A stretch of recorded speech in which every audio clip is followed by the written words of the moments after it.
Bueno, vamos rápido porque hay mucho que hacer y, bueno, en primer lugar, buenos días, muchas gracias por estar aquí. Gracias a todos porque volvemos a recuperar la presencialidad y la normalidad. Esto se parece ya a lo que fue en épocas anteriores del 2018-2019. Entonces recomponemos situación de lo que habitualmente han sido los días meteorológicos. Hoy es un día festivo para la casa, es un día de conmemoraciones, es un día de también fijar elementos de futuro y, como lo ha dicho Yolanda, pues el lema lo dice todo. Hoy estamos con una visión de futuro, es decir, estamos mirando el futuro a nivel de las generaciones, a nivel de lo que va a ser el tiempo, la meteorología, el clima y el agua. Y hemos enfocado el acto desde este planteamiento. Entonces, lo que hemos querido hacer, en primer lugar, es, Nuria, muchísimas gracias. Para nosotros es un honor tenerte y para nosotros es un símbolo tenerte, y me explico. Creo que fue hace un mes que tuvimos unas jornadas para potenciar el papel de la mujer en la ciencia. Y lo peleamos y lo sentimos. Y hoy, Nuria, pues hemos querido que tú seas la representación de ese papel, de esa visualización de mujeres que son muy importantes en ciencia y sobre todo en una zona de la ciencia, vamos a decir, tan especial, donde habitualmente la penetración ha sido complicada, que es las TIC, vamos a llamarlo así.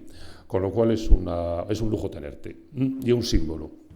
Pero también queremos tener una mirada hacia las nuevas generaciones, que es lo que dice el lema. Y ahí yo he querido pedir el favor, que no la veo, a Marta. Nosotros queremos lanzar este año un proyecto que llevaba mucho tiempo trabajando y que lo ha hecho el equipo de Medina, lo ha hecho muy bien y ahora queremos dar ese paso para que las nuevas generaciones tengan realmente una cosa que pensamos que hay una laguna enorme. No se puede querer, no se puede respetar, no se puede hablar con propiedad de aquello de lo que no se conoce muy bien. Y pensamos que a nivel del sistema educativo y la formación reglada, pero también la complementaria, el tema de la meteorología, el tema de la climatología es una gran desconocida. Se ha tenido ahí en un elemento complementario, pero no puede ser. Medina ha hecho un excelente trabajo y este año va a ser el año para que las nuevas generaciones puedan empezar a enamorarse de la meteorología y la climatología, y lo que pretendemos es que se convierta en un contenido curricular que sea desarrollado y que sea conocido y sea enseñado por profesores. Con lo cual, enhorabuena por el gran trabajo que habéis hecho y dejo pendiente una fecha donde vamos a lanzar este proyecto, que yo creo que va a ser antes del verano, para que lo conozcáis todos y sobre todo para que lo conozca la comunidad educativa. Y viene el elemento un poquito más triste, pero lo tengo que hacer y además lo quiero hacer de corazón. Este día siempre, aparte de la alegría de tener a nuestros excelentes jubilados que se dedican al deporte como salvajes, y yo no sé si esto va a ser bueno o malo, pero bueno, la verdad que da gusto verles, pero también quiero hacer una mención a los que ya no están con nosotros porque en este periodo entre días meteorológicos se marcharon. Y yo aquí, desde aquí, queridos compañeros, queridas amigas, amigos, que ya no estáis, el día meteorológico es también vuestro. Y quiero hacer una mención especial a una persona, porque bueno, pues se fue en activo, para mí fue un gran amigo, fue una persona a la que aprecio mucho y quiero que se le haga esta especie de reconocimiento singular. Me refiero a Antonio Conesa. Antonio, estarás por ahí por alguna nube y para ti, igual que para todo el resto de los compañeros que en este periodo se marcharon, pues feliz día meteorológico porque creo que también lo estaréis celebrando. Y nada más. Vamos a la parte más bonita y la parte más interesante, que son las conferencias, que son las entregas de los premios, y luego, como es evidente, pues vamos a llamarlo finamente eso que se llama el vino español, pero que es, como conocemos en la casa, que esta vez no van a ser, pero son las croquetas, que esta vez, como no tenemos cafetería, pues no tendremos a lo mejor lo bien que se hacía antes, pero bueno, está abierta esa posibilidad de pasarlo un ratito a gusto en una excelente cafetería que sigue siendo patrimonio para todos, hasta vez un poquito más vacía, pero bueno. Así que lo dicho, antes de nada, Yolanda, todo el equipo de personas que habéis hecho factible este gran día y lo habéis preparado, muchísimas gracias, como siempre lo habéis hecho con todo el cariño del mundo y como siempre pues estoy convencido de que va a salir muy bien. Así que venga, empezamos.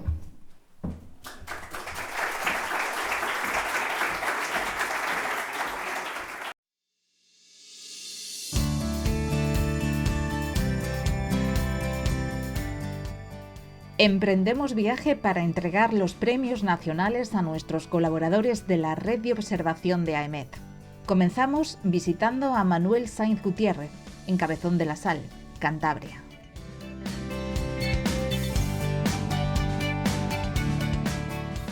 Buenos buenos días. Nos encontramos en el barrio de La Plata, un barrio de la localidad de Cabezón de la Sal, en Cantabria.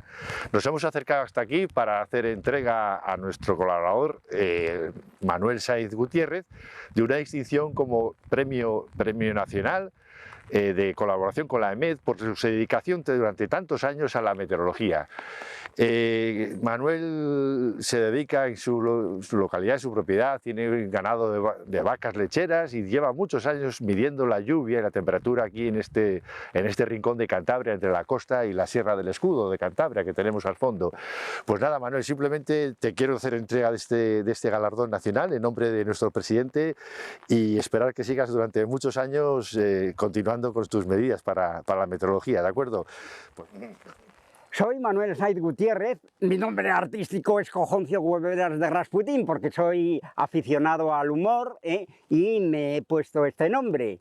Ya lo recordará Manolo Ferreras, un periodista de Radio Nacional de España. En fin, soy aficionado a la meteorología desde que era pequeño y lo escuchaba en la radio. Entonces, la palabra radio para mí es importantísima, es lo que más me gusta.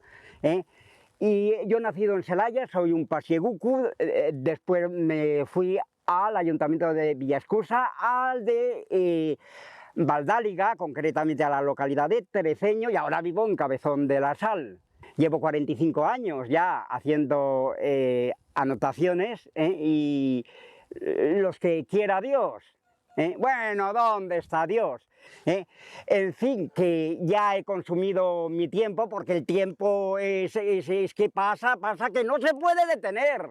Bueno, pues nada, un saludo a todos y hasta siempre.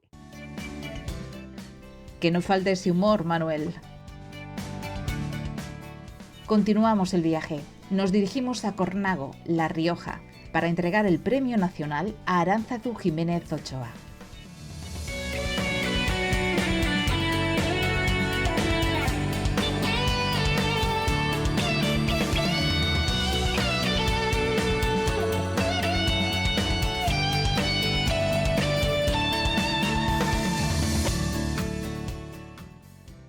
Qué buena vista tenemos del Jardín Meteorológico de Cornago desde este castillo del siglo XV.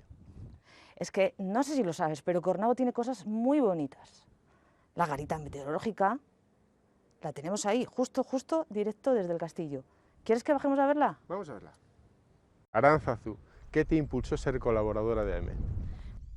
Pues lo que más es que me gusta observar y cada día la naturaleza nos ofrece un regalo. Y por qué no plasmarlo y a través de redes sociales compartirlo. Cuéntanos un fenómeno meteorológico que te haya llamado la atención en estos años. Pues yo me quedaría con Filomena, porque la verdad, Cornago tiene un microclima especial, ¿vale? Caía finito, pero es que no me esperaba que tantos centímetros cayese. Una anécdota que nos puedas contar relacionada con la meteorología de estos años. Como anécdota, en el 2012, en octubre del 2012, empezó a llover y a llover y a llover, que se registraron más de 50 litros. Entonces, una anécdota porque no llueve mucho. Dinos el refrán que más asocias con la meteorología de Cornago. Más que un refrán, me lo acabo de inventar, creo yo. Cornago medieval da la temperatura siempre actual. ¿Qué te parece? Muy bien, muy ocurrente, muy ocurrente. ¿Qué sentiste cuando supiste que habías recibido el premio nacional? Pues la verdad, alegría, emoción y decir, oye, es el resultado de trabajar en silencio y que el éxito haga tu ruido. Tengo el honor de entregarte este premio nacional, no solo por los datos que has ido tomando diariamente durante más de 15 años, sino por todos los vídeos y fotos relacionados con la meteorología en Cornago que nos has enviado. Gracias, Aránzazu. Jo, muchísimas gracias. Este es el resultado de trabajar en silencio y que el éxito haga el ruido. Gracias, Aránzazu, por ese trabajo. Salimos a tierras palentinas para conocer a Mariano Bustillo, en Astudillo.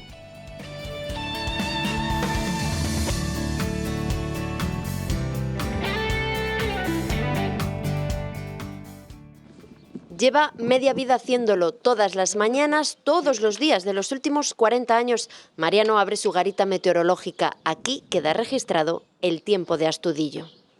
Es lo que hago a primera hora de la mañana, tomar la temperatura que tenemos, que se suelen dar las mínimas pues al amanecer. Después a mediodía hago otra observación sobre las 3 de la tarde y otra observación antes de acostarme. Es una laboriosa tarea que realiza de manera altruista. Agricultor de profesión, su vocación se encuentra en estos metros cuadrados del jardín de su casa. Don Mariano, ¿qué tal? ¿Cómo está? ¿Y tú? Muy bien. Pues nada, quería decirle que desde la Agencia Estatal de Meteorología queremos agradecerle esa labor altruista e infatigable que lleva realizando durante más de 25 años, tomando datos diariamente y que contribuyen a un mejor conocimiento de nuestro clima. Entonces, en nombre del presidente de la Agencia Estatal de Meteorología, quiero hacerle entrega del Premio Nacional a la colaboración con AEMET. Enhorabuena. Bueno, pues muchas gracias. Esto lo tendré como un recuerdo muy en casa. Muy bien, enhorabuena y deseamos que continúe colaborando con nosotros por muchos años, que será síntoma de que tiene buena salud. Eso esperamos. Mariano acaba de cumplir 81 años y aquí ha registrado temperatura récord. Voy a preguntar por la temperatura mínima absoluta, ¿sabe? Que yo tengo apuntado aquí que fue menos 17 grados, ¿no? El 20 de diciembre del 2009. Del 2009, sí señor. Menos 17 grados. Bajo cero. Bajo cero, que yo, cuando salí al amanecer a verlo, pensé que era imposible. Cuando entré a casa, creo que salí 3 o 4 veces a confirmarlo porque no me lo creía. Todo queda archivado en tomos que Mariano guarda con mimo, información imprescindible para entender los cambios de tiempo. ¿Cuánta constancia hay en esos libros? Merecido premio, Mariano. Hemos realizado un bonito viaje para reconocer vuestro trabajo. Solo nos queda agradeceros vuestra colaboración. Sois admirables.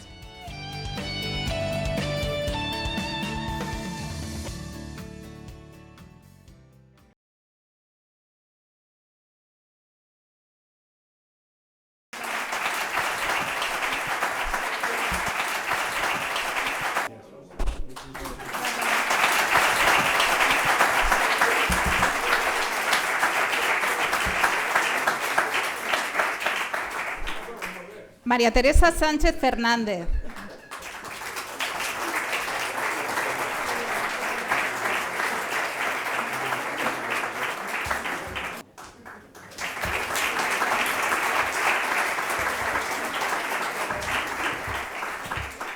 Pablo Ortiz de Galisteo.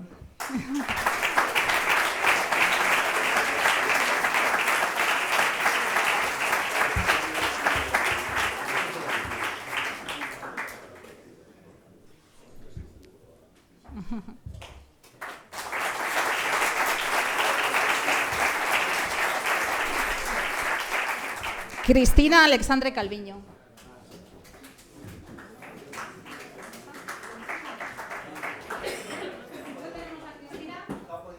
¿No ha podido venir? Bueno, pues entonces vamos a hacer que Fernando, que es el director de la dirección a la que pertenece, recoja en su nombre la placa.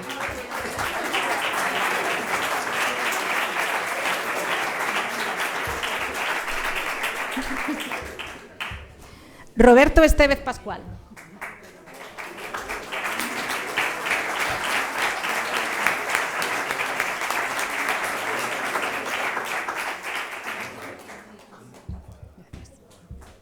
Luis Miguel Pulido Infante.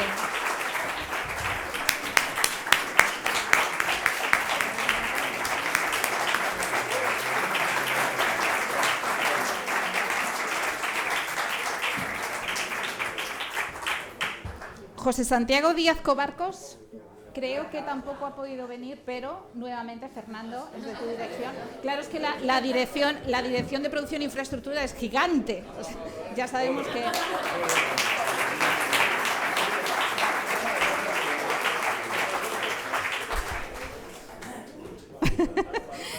Gemma Cristina Torres. Ah, ahí está.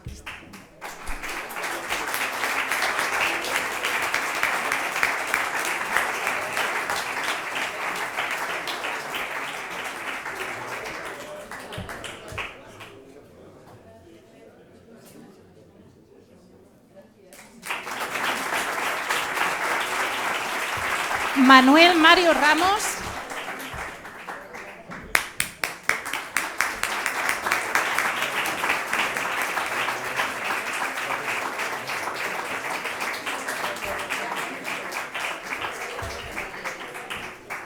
Y nuestra compañera Alicia Notario.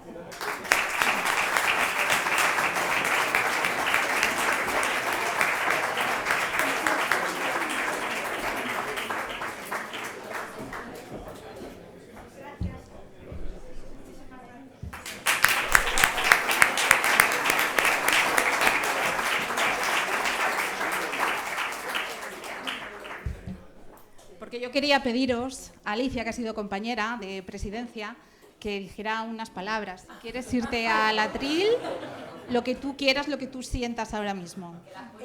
Muchísima emoción y nada, solo gratitud. Gratitud por todo el tiempo que he pasado en la EMET y que ha sido una experiencia maravillosa, de verdad. Nada más. Muchas gracias. Y ahora el que quiero que hable es Pablo, que es el último, ha sido el último en jubilarse. Y además ha tenido un recorrido, ha estado en la Antártida, que debe ser una experiencia. Ha sido delegado territorial. Vete allí al atril. Sí, allí. Ha sido jefe de Relaciones Internacionales, que también es otra unidad transversal a toda EMET. Y se jubiló siendo director de producción e infraestructuras, que es la dirección más grande, la parte operativa es casi todo. Cuéntanos. Bueno, muy buenos días. Yo solamente, igual que has dicho anteriormente, lo que quiero es agradecer pues que tal día como hoy, que celebramos el Día Meteorológico Mundial, pues la casa nos dé esta oportunidad de, en mi caso, muy recientemente, pero bueno, a los que se han jubilado antes, el podernos volver a ver como compañeros y como amigos. Han sido muchos años en esta casa, muchas horas luego al final de toda la jornada laboral, entonces son muchas convivencias las que hemos tenido, algunas no tan gratas, otras menos gratas, y entonces el que tengamos la oportunidad de volvernos a ver sinceramente, yo eso es algo que agradezco mucho. Y quizás más, pues después de estos años en los que ahora con la implantación del teletrabajo, tiene sus grandes ventajas, pero quizás ese contacto humano es el precio que estamos pagando, quizás por el tema del teletrabajo. Antes teníamos la cafetería y donde podíamos interrelacionar unos con otros, y muchas de las bronquillas y problemillas que teníamos en el trabajo, pues ahí era el sitio casi más idóneo donde se podían resolver. Eso no lo tenemos ahora, y entonces para que no se pierda ese compañerismo y ese contacto, yo creo que estos actos ahora cobran todavía más importancia, y por eso una vez más pues quiero dar las gracias. Sí me gustaría, ya que tengo esta oportunidad, decir una cosa, es un sentimiento, creo que es una pena, pero bueno, es lo que tenemos en la administración, digámosle, que no exista algún mecanismo para que todas estas personas que se han jubilado, excelentes profesionales, y en este caso yo aquí me excluyo, no hablo por mí, sino por el resto de los compañeros, que son muy valiosos, y de hecho muchos de ellos siguen trabajando, dedicándose a la meteorología de una manera, digámosle, extraoficial. Entonces es una pena en que no exista un mecanismo en la administración para poder contar con ese valor humano. Y por último, lo que sí os quería pues desear a todos los que seguís en activo, pues que tengáis muchos éxitos. Este último año ha sido un año bastante difícil, bastante duro. Sobre todo ha sido el problema de personal, que ha afectado a todas las unidades, y eso nos ha comido muchos recursos y nos ha trastocado todos nuestros planes. Entonces yo espero que la plantilla se estabilice ya, que dejemos atrás ese problema y que nos podamos dedicar a lo que realmente nos tenemos que dedicar, porque la agencia ahora mismo tiene unos retos por delante bastante importantes. Tenemos todo el tema del PRTR, que ahí nos va a dar la financiación para toda la revolución tecnológica, tanto en el tema de la observación de radar o de aeropuertos y también todo el proceso digital, pero necesitamos la otra parte, no solamente el dinero, la parte del personal. Por eso creo que es muy importante que se pueda estabilizar esa plantilla y que podamos emprender o que podáis emprender todos estos proyectos y transformaciones que la agencia necesita para estar o mantenerse, porque ya lo está, pero mantenerse en la vanguardia de un servicio meteorológico nacional. Y nada más, simplemente era esto, reiterar una vez más las gracias por esta oportunidad de podernos reunir una vez más. Muchas gracias.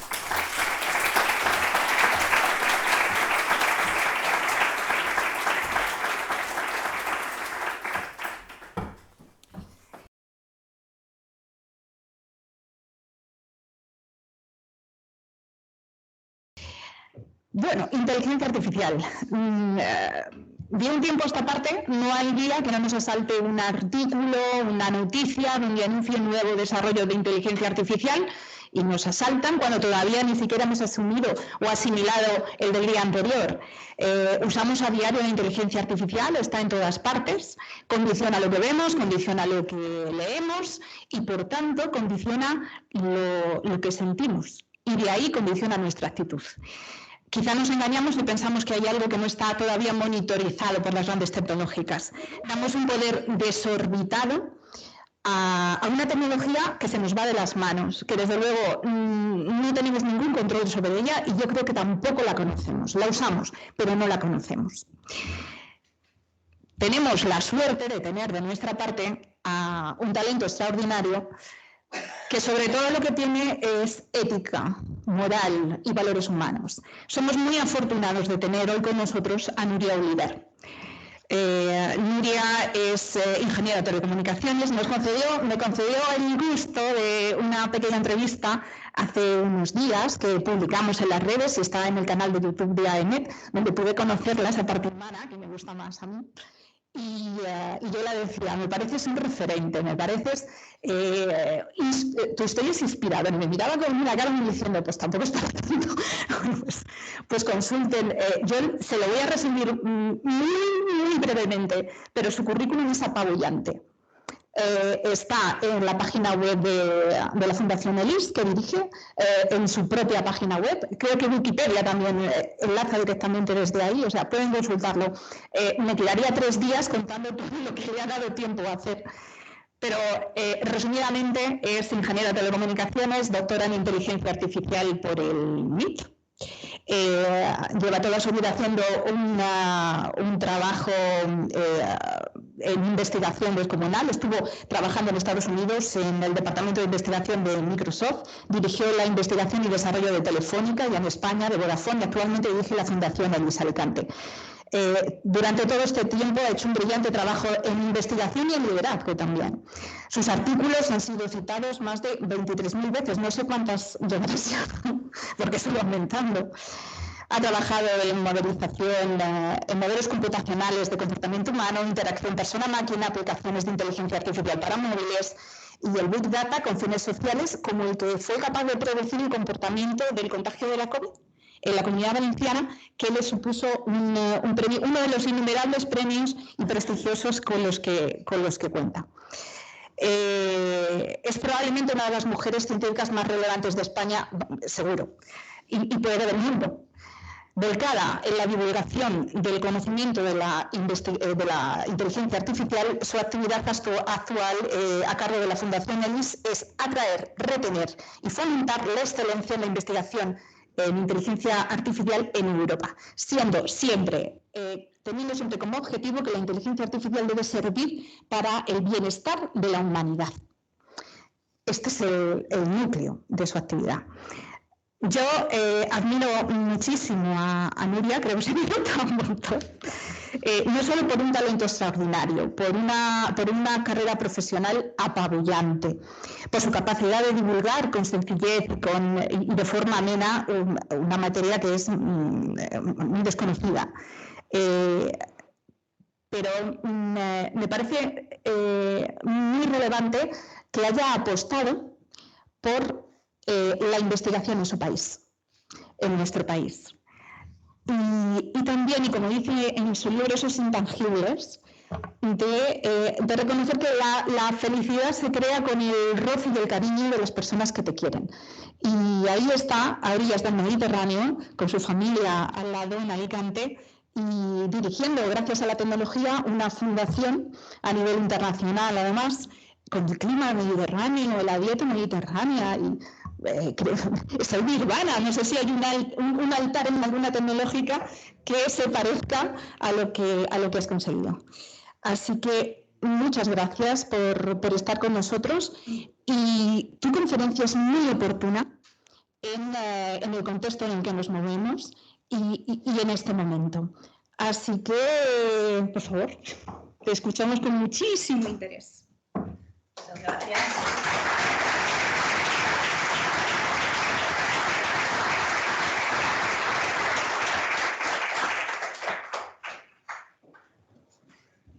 Creo que voy a usar este micrófono mejor. Bueno, buenos días. Ante todo, feliz Día Internacional de la Meteorología y felicidades a todos y todas los que os habéis jubilado en este último año y habéis recibido esta conmemoración y este recuerdo por parte de la EMET. Para mí es un placer estar aquí hoy para hablar de uno de los temas que más me apasiona y al que he dedicado mi vida profesional, que es la inteligencia artificial. Pero antes de hablar de inteligencia artificial, es fundamental entender el contexto en el que estamos, y este contexto lo voy a articular en dos ámbitos. En primer lugar, los grandes retos a los que nos enfrentamos, porque uno de mis primeros mensajes es que necesitamos inteligencia artificial para poder abordar estos grandes retos del siglo XXI. ¿Y cuáles son los retos? El primero es el envejecimiento de la población. Europa es un continente envejecido, España es uno de los países más envejecidos del mundo, tenemos una de las tasas de natalidad más bajas del planeta, y este envejecimiento genera no solamente un reto demográfico, sino un reto económico, un reto médico, un reto social que tenemos que abordar. Ya hay en muchos sitios más personas mayores de 65 años que niños menores de 5 años. Y se estima que no en mucho tiempo habrá, la mayoría de las personas no tendrán a ningún familiar vivo durante su existencia, lo cual es algo que nunca había pasado en la historia de la humanidad. En segundo lugar, vivimos en un planeta con recursos limitados, y si continuamos consumiendo al ritmo al que estamos consumiendo, pronto vamos a necesitar 2 planetas Tierra, de los que obviamente no disponemos. Y además estos recursos no están distribuidos de manera homogénea en la sociedad. De hecho, en el siglo XXI estamos siendo testigos de una polarización en la acumulación de la riqueza, de manera que, por ejemplo, las 100 personas más ricas tienen más que las 4.000 millones de personas más pobres. Esta polarización en la acumulación de la riqueza, en parte, se piensa que es debida al desarrollo tecnológico y a la inteligencia artificial. Además, vivimos en un mundo con una gran crisis energética. Lo estamos experimentando en nuestros hogares, en nuestras instituciones, ¿no? Este invierno, donde la demanda energética está creciendo, pero además la producción energética en energías renovables no está teniendo el mismo ritmo que el de la demanda. Esto, entre otras cosas, a lo que lleva es al reto probablemente más relevante para esta audiencia, que es el reto climático. Sabemos que las temperaturas medias del planeta están aumentando y también están aumentando los niveles de los mares y los océanos, y la frecuencia y la intensidad de los desastres naturales. Y como no, vivimos en un mundo susceptible a las pandemias. Estamos saliendo, ¿no?, de una pandemia que ha paralizado el planeta durante 3 años. Para todos estos retos vamos a necesitar la inteligencia artificial. Esto es indiscutible. Y desde un punto de vista tecnológico, vivimos en un momento de grandísimas oportunidades, ¿no? Y como decía Yolanda, en el contexto de la inteligencia artificial, cada día tenemos como una gran noticia, ¿no? Vivimos en un mundo en el que desde hace varios años hay más del doble de móviles que de humanos. El móvil es el dispositivo con mayor adopción en nuestra historia, y modula nuestra experiencia vital, ¿no? Porque siempre está con nosotros, hasta el punto de que vamos a ver un concierto y no miramos el concierto, lo estamos grabando, ¿no? O vamos a escuchar y a conocer a la primera y única candidata a la presidencia de los Estados Unidos y no le miramos a la cara, sino que nos estamos haciendo un selfie, ¿no?, con ella. O, por ejemplo, esto es un fenómeno que no es solamente de países desarrollados, es un fenómeno en países especialmente en desarrollo, como ilustra esta foto. Hay más personas en el mundo que tienen acceso a un móvil que personas que tienen acceso a agua potable o a retretes, por ejemplo. Pero más allá de los móviles, vivimos en un mundo donde cada vez más vamos a convivir con coches autónomos, con robots sociales, donde en nuestro día a día interaccionamos con innumerables servicios de inteligencia artificial en nuestros móviles, un mundo donde cualquiera de los que estamos aquí vamos a poder viajar al espacio sin tener que ser astronautas y donde le hablamos a la tecnología, ¿no? Algo que formaba parte de la ciencia ficción hace 10 o 15 años. Tenemos altavoces inteligentes, tenemos teléfonos inteligentes, coches, ¿no?, a los que les hablamos y nos escuchan y nos entienden, sin teclado, sin pantalla. Esto es algo que era inviable, ¿no?, hace 20 años y que lo tenemos gracias a la inteligencia artificial. Vivimos en un mundo donde tenemos ciudades inteligentes, impresoras en 3 dimensiones, donde no vamos a poder avanzar en la ciencia sin la ayuda de la inteligencia artificial y donde nosotros, el Homo sapiens, los humanos, también nos estamos aumentando con tecnología, ahora con tecnología que llevamos puesta, pero pronto con tecnología que llevaremos en nuestros propios cuerpos, ¿no? Vivimos en un mundo donde de los 5 países más poblados, 3 son países digitales que no existían hace 20 años: Facebook, WhatsApp e Instagram. Países que además están gobernados por el mismo presidente no elegido democráticamente. Vivimos en un mundo donde no solamente los humanos estamos conectados, sino también los objetos de nuestro día a día, el entorno, el planeta, el mundo físico está conectado y tiene incluso inteligencia en lo que se conoce como el Internet de las cosas, ¿no?, donde solamente en el 2022 ya se estimó que superamos los 13.000 millones de dispositivos conectados. Esto es muy importante en el contexto de la meteorología porque muchos de estos dispositivos son sensores meteorológicos o sensores de datos que tienen relevancia para modelar el clima y modelar el tiempo. De manera que si en el año 2003 había solamente 0,08 dispositivos conectados por humano del planeta, en el año 2020 superamos los 6 dispositivos y medio, es decir, un crecimiento exponencial. Esta ubicuidad de la tecnología, de los móviles, del Internet de las cosas, a lo que da lugar es a una generación de cantidades de datos ingentes, lo que se conoce como Big Data. Datos que por su volumen, pero también por su naturaleza, porque son datos no estructurados, es decir, son vídeos, audios, imágenes, texto, datos de sensores, no podemos dar sentido y no podemos entender si no es con la ayuda de la inteligencia artificial. Eso también es muy importante entenderlo.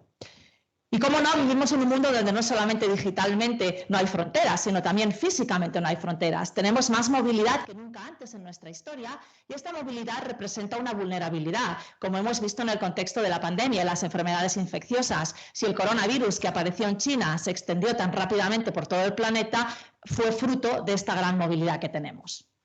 En suma, en lo que nos encontramos inmersos es en una revolución industrial, que se conoce como la cuarta revolución industrial. Y esta revolución industrial, igual que las revoluciones anteriores, está transformando profundamente todos los ámbitos de la sociedad. Representa una unión íntima, sin precedentes, entre el mundo físico, el mundo biológico y el mundo digital.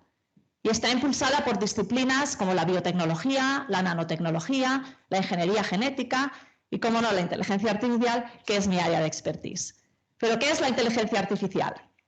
Yo creo que todos hemos oído hablar de ella, pero igual no sabemos exactamente, ¿no?, lo que es. La inteligencia artificial es una disciplina que existe desde los años 50 y que tiene como objetivo la creación de sistemas computacionales, es decir, sistemas no biológicos, que sean inteligentes, tomando como referencia la inteligencia humana. La definición de la inteligencia artificial siempre ha venido acompañada de la definición de la inteligencia humana. Entonces, la primera pregunta que nos hacemos es, bueno, ¿y qué es la inteligencia humana? Porque si queremos emular la inteligencia humana, a la primera conclusión a la que llegamos es que no entendemos la inteligencia humana en su completitud y además es muy compleja, ¿no? Y efectivamente los humanos tenemos muchas habilidades. Podemos percibir el entorno en el que nos encontramos, reconocer lo que estamos percibiendo y reaccionar en consecuencia. Podemos planificar, resolver problemas, nos adaptamos. De hecho, si no nos adaptamos, podemos desaparecer como especie, ¿no? Aprendemos constantemente. Tenemos múltiples inteligencias. Tenemos inteligencia emocional, social, musical, lógico, verbal, creatividad, etcétera, etcétera. De la misma manera, dentro de la inteligencia artificial hay muchas áreas de conocimiento que intentan emular algunas de estas habilidades humanas. Por ejemplo, el área dentro de la inteligencia artificial que intenta emular la capacidad que tenemos para percibir, para ver, mejor dicho, sería la visión por ordenador, que es el área que nos permite entender imágenes. En meteorología las imágenes son muy relevantes, ¿no? Y los vídeos, pues todo el área de procesamiento de imágenes, de reconocimiento de objetos en imágenes, de reconocimiento de caras, etcétera, es visión por ordenador. El área dentro de la inteligencia artificial que intenta emular la capacidad que tenemos los humanos para el lenguaje, para hablar y para comunicarnos sería, por una parte, el reconocimiento del habla y, por otra parte, el procesamiento del lenguaje natural, etcétera. Desde el punto de vista del nivel de competencia, los sistemas de inteligencia artificial se dividen en 3 niveles. El primer nivel es lo que tenemos hoy en día y se conoce como inteligencia artificial específica.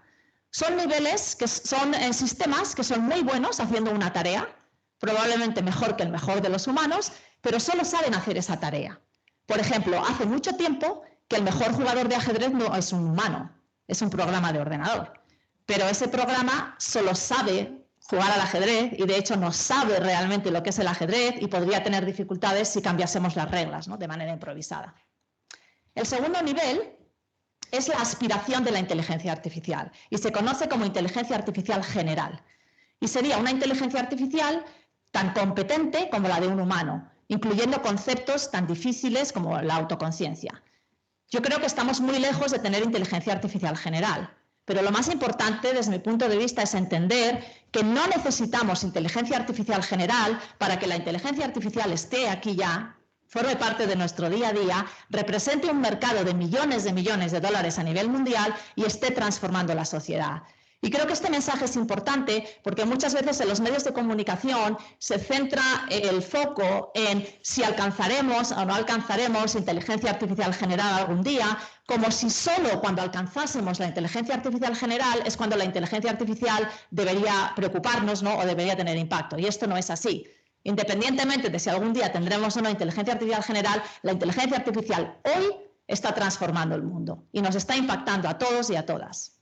Y hay autores que dicen, bueno, ¿y por qué nos vamos a detener con la inteligencia humana? Si la capacidad de computación continúa creciendo exponencialmente, podríamos superar la inteligencia humana dando lugar al concepto de superinteligencia que proponen autores como Nick Bostrom de la Universidad de Oxford. Esta superinteligencia es superior a la humana, por definición no la entendemos de la misma manera que una hormiga no entiende nuestra inteligencia, y el momento en el tiempo en el que supuestamente superaríamos computacionalmente la inteligencia humana se conoce como la singularidad, de la que quizás habéis oído hablar o habéis leído en libros de ciencia ficción. Históricamente ha habido 2 grandes escuelas para conseguir inteligencia artificial. Y conocer esta perspectiva histórica creo que es importante para poder entender el momento en el que vivimos. La primera escuela es la escuela top-down o la escuela simbólico-lógica, o la escuela clásica. Y esta escuela parte de la siguiente idea. Los humanos sabemos muchas cosas, tenemos mucho conocimiento. Si programamos todo ese conocimiento en un ordenador usando símbolos y usamos reglas de la lógica para derivar conocimiento nuevo a partir de ese conocimiento base, podríamos alcanzar la inteligencia artificial. Esta escuela representó, de hecho, la primera comercialización exitosa de la inteligencia artificial desde mediados de los 70 hasta mediados de los 90 con los sistemas expertos, de los que quizás habéis oído hablar, y fueron el primer ejemplo de uso práctico, ¿no?, de la inteligencia artificial. La segunda escuela, que es la escuela a la que yo pertenezco, es la escuela bottom-up o la escuela conexionista. Y esta escuela parte de otra observación distinta, que es la siguiente. Los seres biológicos inteligentes aprendemos a partir de la experiencia. Aprendemos a partir de nuestras interacciones con el entorno. Aprendemos a partir de datos. De manera que si queremos crear inteligencia artificial, deberíamos inventar algoritmos que aprendan a partir de datos. El ejemplo canónico de esta escuela son las redes neuronales, de las que seguramente habéis oído hablar, y que de hecho forman parte de la revolución que estamos viviendo en la inteligencia artificial hoy en día. Pero aunque hablemos ahora mucho de redes neuronales, quería compartir este artículo del New York Times de 1958, donde se habla de un dispositivo que inventó la Armada americana que aprende haciendo. A lo que hace referencia el artículo es a la red neuronal más sencilla que hay, que es un perceptrón, que la propuso Frank Rosenblatt, y ya en los años 50, Frank Rosenblatt decía, aprende como un humano, al principio se equivoca, pero conforme va teniendo más datos, va mejorando. E incluso se aventuró a predecir que en un futuro habría redes como esta que reconocerían las caras o que traducirían de un idioma a otro. Y efectivamente, los sistemas de hoy en día que reconocen caras o que traducen son, pudiésemos decir, redes neuronales en esteroides, mucho más complejas que esta, pero tienen un principio muy similar al del perceptrón. Estas dos escuelas, dentro de cada escuela hay muchas áreas de conocimiento. Por ejemplo, en la escuela top-down pues tenemos la teoría de juegos, la lógica, la teoría del aprendizaje, la representación del conocimiento. Y en la escuela bottom-up tenemos todas las áreas relacionadas con la percepción computacional, el machine learning o el aprendizaje automático. Dentro del machine learning está el deep learning o el aprendizaje profundo. Todas las áreas relacionadas con las inteligencias emocional, social, etcétera. Y aunque históricamente ha habido un cierto enfrentamiento entre estas dos escuelas, en realidad cualquier sistema comercial de hoy en día tiene un componente muy grande de aprendizaje a partir de datos, pero también tiene un componente top-down de conocimiento del problema concreto para ayudar a que la interpretación y el análisis de estos datos pues tenga más sentido, ¿no? Que es un poco lo lógico. Hay muchos autores que equiparan el papel que jugó la electricidad en la segunda revolución industrial con el papel que hoy está jugando la inteligencia artificial en la cuarta revolución industrial. ¿Por qué? Porque la inteligencia artificial tiene una serie de propiedades que son similares a las propiedades que tuvo la electricidad o que tiene la electricidad. En primer lugar, es una disciplina transversal. Muchas veces se le llama una disciplina de propósito general. ¿Eso qué quiere decir? Quiere decir que la inteligencia artificial se puede aplicar a cualquier ámbito de la sociedad, a cualquier campo, sea la educación, la medicina, la meteorología, el transporte. Todas las áreas son susceptibles de ser impactadas por la inteligencia artificial. Además, la inteligencia artificial es compleja, es escalable, pero también es actualizable porque en realidad son programas de ordenador. Y tiene dos propiedades muy potentes. La primera es que no solamente nos permite interpretar el pasado o explicar el presente, sino que nos permite predecir el futuro. Y esto obviamente en la meteorología es muy importante. Y en segundo lugar, y esto es lo que estamos viviendo hoy en día y es lo que más popularidad le está dando a la inteligencia artificial, no solamente puede interpretar datos o predecir, ¿no?, datos, sino que puede generar datos. Puede generar textos, imágenes, vídeos, audios, pero también datos. Puede inventarse datos de meteorología o de cualquier otra naturaleza. Y esto es una propiedad extremadamente potente, pero que también plantea muchos retos éticos. Si la disciplina de la inteligencia artificial existe desde los años 50, ¿por qué se está produciendo hoy la cuarta revolución industrial? ¿Por qué no se produjo en los años 50, si la disciplina existe desde hace tanto tiempo? Pues porque ha sido en los últimos 15 años en que se ha producido la confluencia de tres factores que han impulsado el desarrollo exponencial de las técnicas de inteligencia artificial bottom-up, las técnicas que se basan en el aprendizaje a partir de datos. ¿Y cuáles son estos factores? El primero, obviamente, son los datos.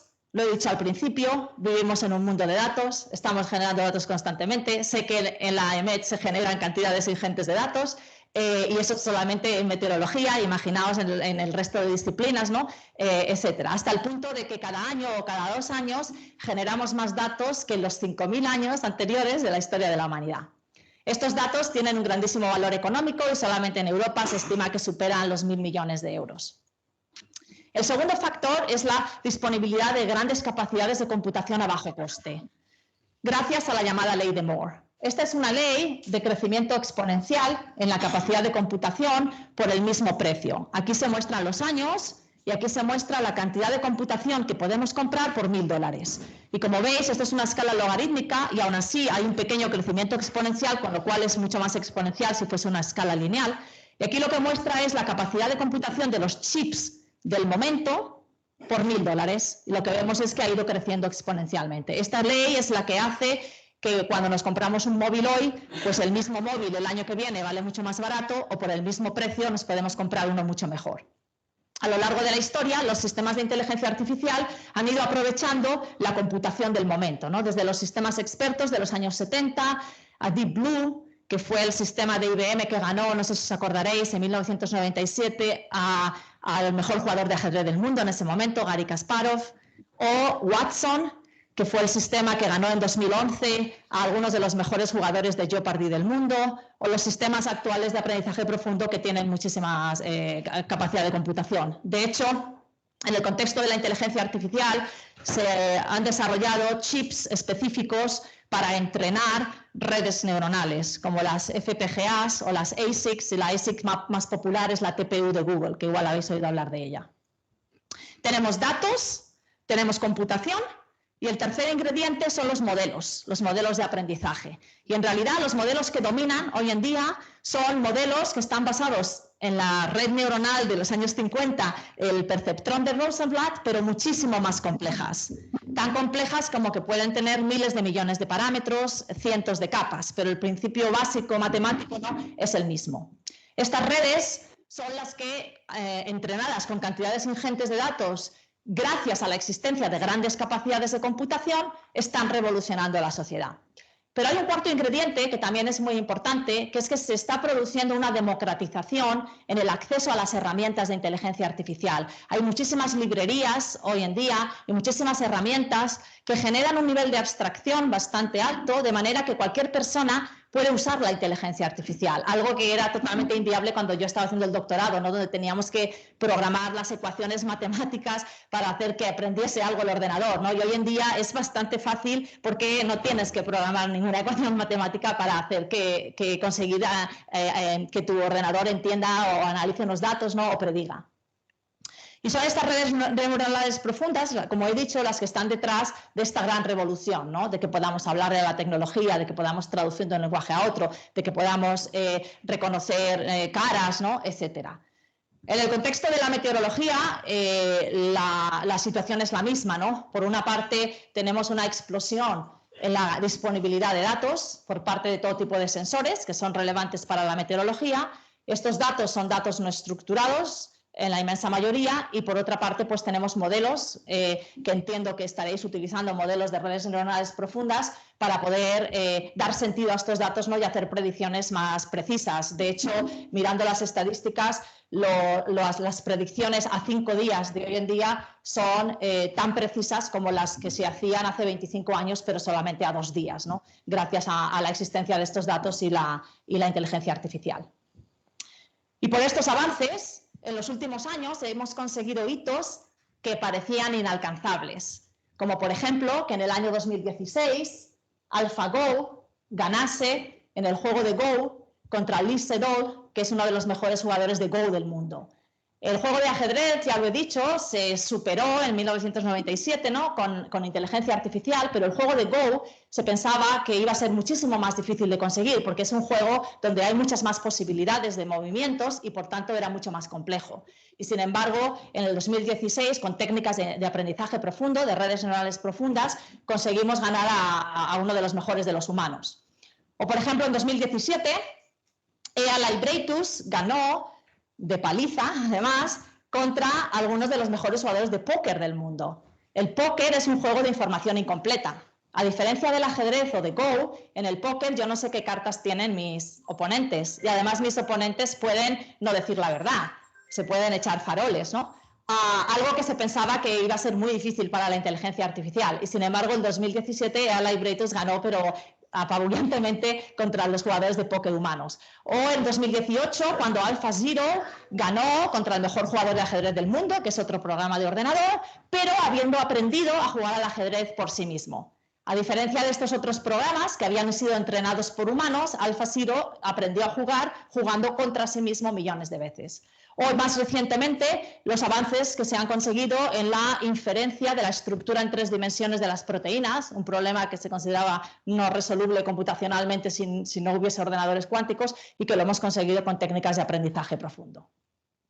Y cómo no, otra revolución que se está produciendo es el uso de estas técnicas de aprendizaje profundo en el contexto de lo que se conoce como modelos generativos de inteligencia artificial. Es decir, modelos que generan contenido, no solamente que interpretan, sino que generan. Y el más popular es ChatGPT. Supongo que todos aquí conocéis ChatGPT o habéis oído hablar al menos de ChatGPT y lo habéis utilizado. Y no podía dar una charla sin pedirle a ChatGPT que me escribiese un poema sobre la AEMET para ver lo que me decía. Y esto es lo que me ha dicho. En los cielos del saber, en la ciencia del clima, AEMET se alza con poder, su trabajo nos anima. Con datos y predicciones nos alerta del futuro, nos brinda las soluciones para evitar el apuro. En su labor cotidiana se esfuerza por predecir la lluvia, la nieve y el viento que va a venir. Sus mapas y pronósticos nos indican qué esperar y sus alertas sónicas nos invitan a preparar. AEMET, eres ciencia pura, un faro en la tempestad y al prevenir la aventura nos das tranquilidad. Gracias por tu dedicación, por tu esfuerzo y tu tesón. AEMET, eres inspiración para nuestra protección. No está mal.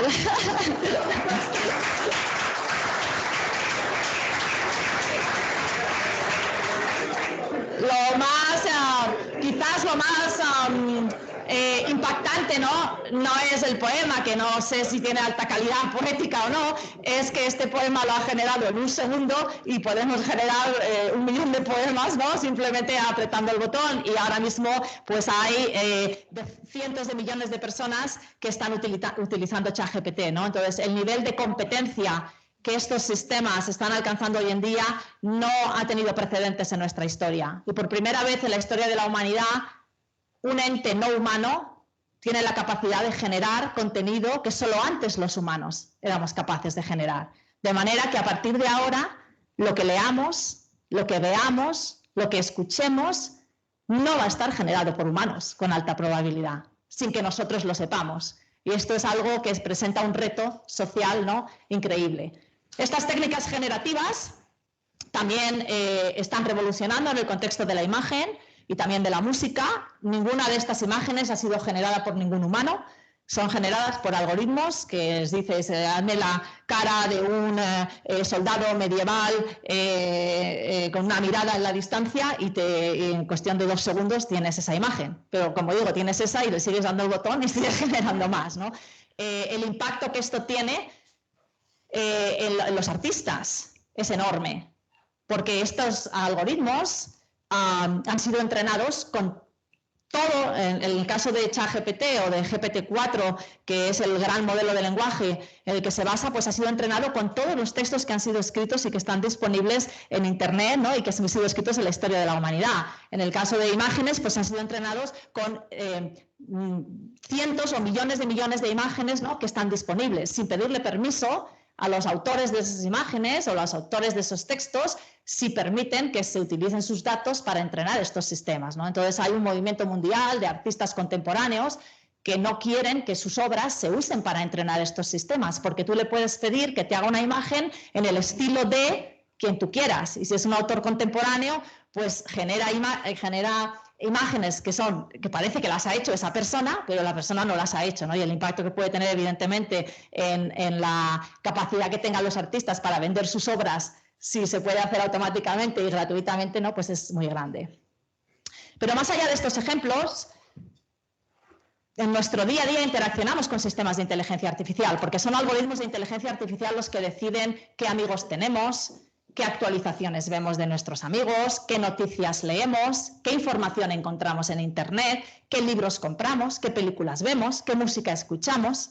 Algoritmos de inteligencia artificial permiten que le hablemos, ¿no?, a nuestros móviles o a nuestros altavoces, como también deciden por dónde vamos. Cada vez más los programas de mapas utilizan inteligencia artificial para tener en cuenta el tráfico, las condiciones meteorológicas o para también servir los intereses comerciales de quienes hagan el programa, ¿no? A lo mejor hacernos ir por caminos donde hay ciertos comercios que les han pagado por la publicidad. Hace mucho tiempo que las transacciones en bolsa y los procesos de manufactura están automatizados. Como he dicho, no podremos tener coches autónomos sin inteligencia artificial, ni tampoco podremos tener avances en la ciencia sin la inteligencia artificial. Pero también cada vez más son algoritmos de inteligencia artificial los que van a decidir si nos dan un trabajo o no, van a decidir si nos aceptan en una universidad o no, van a decidir qué tratamiento médico se nos aplica, qué diagnóstico se nos determina o qué sentencia judicial se nos dictamina. Y estos son ejemplos reales. Por eso, la inteligencia artificial ha dejado de ser una disciplina científico-tecnológica y ha pasado a ser un tema político, como ilustra esta transparencia que muestra el número de veces que el término inteligencia artificial en azul o el término machine learning, aprendizaje automático en rojo, ha sido mencionado en el Parlamento británico y en el Congreso americano. Y como podéis ver, es como si no existiese hasta el año 2016, y a partir del año 2016 ha habido este gran interés, ¿no? Hasta el punto de que no es sorprendente que haya más de una cincuentena de países del mundo que hayan diseñado y publicado sus estrategias de inteligencia artificial. Aquí en Europa tenemos la estrategia europea, que se publicó hace un par de años y que tiene como elemento angular lo que se conoce como una inteligencia artificial confiable. Es decir, una inteligencia artificial que sea por y para las personas. Más allá del contexto europeo, en España hemos tenido un fenómeno un poco curioso, porque la inteligencia estatal se publicó en diciembre del 20, pero hubo dos comunidades autónomas, Cataluña y la Comunidad Valenciana, que publicaron sus estrategias regionales más de un año antes de que se publicase la estrategia estatal. Y esto es interesante porque de alguna manera refleja la preocupación a todos los niveles por el impacto que la inteligencia artificial está teniendo en la sociedad.